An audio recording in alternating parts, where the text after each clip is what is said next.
అందరికీ నమస్కారం. నేను మీ కొట్టే కావ్య. మన భారతదేశంలో ఎన్నో ప్రభుత్వాలు ప్రతి 5 సంవత్సరాలకు ఒకసారి వస్తూ ఉంటున్నాయి, పోతూ ఉంటున్నాయి. వచ్చిన ప్రతి ప్రభుత్వం కూడా తమ ప్రజలకు ఏదైనా ఒక కొత్తగా చేశామా, ఎంతో కొంత సేవ చేశామా లేదా అన్న పాయింట్లోనే వాళ్ళ యొక్క పరిపాలన అయితే ఎంతో కొంత ఉంటూనే ఉంది. మరి అలాంటి సందర్భంలోనే తాజాగా కేంద్ర ప్రభుత్వం అయితే ఒక సంచలనాత్మకంగా నిర్ణయం తీసుకుంటూ ఒక 3 బిల్లులను అయితే లోక్సభలో ప్రవేశపెట్టింది. ఆ బిల్లులు ప్రవేశపెట్టిందో లేదో ఏ బిల్లుకి లేనంతగా ఒక బిల్లుకు మాత్రం తీవ్రమైనటువంటి వ్యతిరేకత అయితే వచ్చేసిందనమాట. అదేంటంటే పీఎం దగ్గర నుంచి సీఎం, యూనియన్ మినిస్టర్స్, అదేవిధంగా రాష్ట్ర స్థాయి మినిస్టర్స్ వరకు ఎవరి మీదైనా సరే సీరియస్ క్రిమినల్ ఛార్జెస్ అనమాట. అంటే 5 సంవత్సరాల కన్నా ఎక్కువ శిక్ష పడే క్రిమినల్ కేసులు కనుక రుజువయ్యి వాళ్ళు 30 రోజులు కంటిన్యూస్గా కస్టడీలో కనుక ఉంటే ఆటోమేటిక్గా 31వ రోజున వాళ్ళ యొక్క పదవిని వాళ్ళు కోల్పోతారనమాట. మరి ఇట్లాంటి చట్టాలు గతంలో కూడా ఏమైనా ఉన్నాయా మన దేశంలో అంటే ఒక చట్టం అయితే ఉందన్నమాట.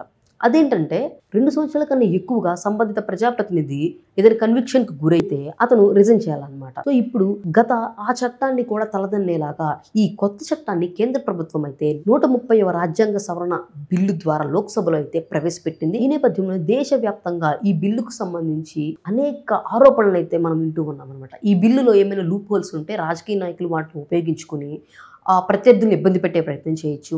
అదేవిధంగా ఈ బిల్లుని అంటే భవిష్యత్తు దృష్ట్యా తీసుకుని ఒక పర్టికులర్ టైం పీరియడ్ భవిష్యత్తు దృష్ట్యా పెట్టుకుని వీళ్ళు చేస్తారా, లేదంటే గతంలో ఒక 5 years బ్యాక్ నుంచి దీన్ని పరిగణలోకి తీసుకుంటారా అనేది అయితే క్లియర్గా తెలియలేదు. ఎందుకంటే ఈ బిల్లుకు సంబంధించి విధి విధానాలు ఇంకా క్లియర్గా ఎక్కడ కూడా మెన్షన్ చేయకపోవడం అనేది దీని మీద అనేక అనుమానాలకు, ఆరోపణలకు అయితే తావిస్తూ ఉందన్నమాట. మనం కొంచెం క్లియర్గా మాట్లాడుకుంటే మన దేశంలో ఒక కామన్ మ్యాన్కి కడుపు మండే మాట ఎప్పుడు వస్తుంది? తన బిడ్డ అంటే ఒక రైతు బిడ్డ కావచ్చు, ఎవరైనా సరే కాంపిటేటివ్ ఎగ్జామ్స్కి ప్రిపేర్ అవుతున్న వాళ్ళు ఏదైనా చిన్న వాళ్ళ మీద ఒక అలిగేషన్ ఉండొచ్చు, అంటే ప్రత్యర్థులు వాళ్ళ మీద ఏమైనా సరే ఆరోపణలు చేస్తూ ఏమైనా కేసులు పెట్టి అలా చేస్తూ ఉంటే ప్రభుత్వ ఉద్యోగానికి సంబంధించి ఒక చిన్న ప్యూన్ పోస్ట్ నుంచి ఒక పెద్ద అథారిటీ పోస్ట్ వరకు కూడా ఆ సంబంధిత క్యాండిడేట్ మీద కనుక ఉంటే అతను వాటికి పనికిరాడు.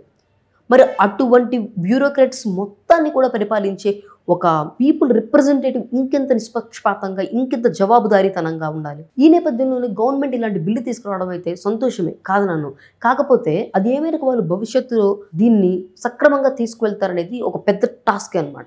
నాయకులు ఏ ఉద్దేశంతో అయితే దీన్ని పెట్టారో ఆ ఉద్దేశంతోనే దేశ సమగ్రతకు, దేశ యొక్క సార్వభౌమత్వానికి ఈ బిల్లు ఉపయోగపడుతూ ప్రజల యొక్క సంక్షేమానికి పాటుపడేలాగా ఈ బిల్లు ఉండాలని చెప్పని అందరూ కూడా కోరుకుంటూ ఉన్నారు. మరి ఇటువంటి బిల్లుల్ని, ఇటువంటి చట్టాలని ప్రజలు ఎప్పుడు యాక్సెప్ట్ చేయడానికి సిద్ధంగానే ఉంటారు, కానీ రాజకీయ నాయకులు ఇలాంటి వాటిని యాక్సెప్ట్ చేయడానికి చాలా భయపడుతూ ఉంటారనమాట. మరి ఈ బిల్లు భవిష్యత్తులో ఎటువంటి సంచలనాలను రేకెత్తిస్తుందో తెలియాలంటే మనం ఈ బిల్లు కాస్త చట్టంగా రూపొందించిన తర్వాత దాని ఇంప్లిమెంటేషన్లో మనం చూడాల్సిందేనండి. సో మరి ఈ వీడియో కనుక మీకు నచ్చినట్లయితే లైక్ చేయండి, షేర్ చేయండి. అదేవిధంగా మీ యొక్క అభిప్రాయాన్ని ఈ బిల్లుకు సంబంధించి కావచ్చు, చట్టాల గురించి కావచ్చు, మీకు తెలిసినటువంటి సమాచారాన్ని కామెంట్ రూపంలో అయితే తెలియచేయండి.